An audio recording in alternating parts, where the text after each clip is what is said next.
আজকে অভাবে পড়িয়া দেখেন আপনার আর ভাই নেই। অনেক সময় তো বর্তমানে মাও নাই বাবু নাই, মা বাবা বলেছে নিজেরটা নিজে কইরা খা। বর্তমানে বাস্তব না বাস্তব আপনারা বলেন।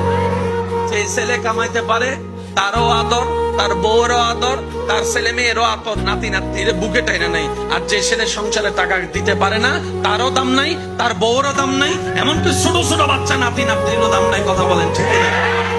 এই বাস্তবতা মানতে না চালেও মেনে নিতে হবে যারা বুদ্ধিমান আছে, জ্ঞানওয়ালা। রব বলে যে দিলটা কাউকে দিস না যারা ভেঙ্গে দিতে পারে, বরং দিলটা আমি রবের নামে ছেড়ে দে। আর আমি রব তেমন দয়াবান, পৃথিবীতে বাঙ্গা জিনিসের দাম থাকে না, কিন্তু তোর বাঙ্গা হৃদয়ের দাম তোর মার কাছে না থাকলে, বাবার কাছে না থাকলে, ভালোবাসার মানুষের কাছেও না থাকতে পারে, কিন্তু তোর বাঙ্গা হৃদয়ের দাম আমি রবের কাছে 24টা ঘন্টা আছে। সেজন্য দিলটা সবসময় দিতে হবে কাকে? একটু জোরে বলেন, আরো জোরে। বান্দা হিসেবে দিব আল্লাহকে, উম্মত হিসেবে দিব নবীকে।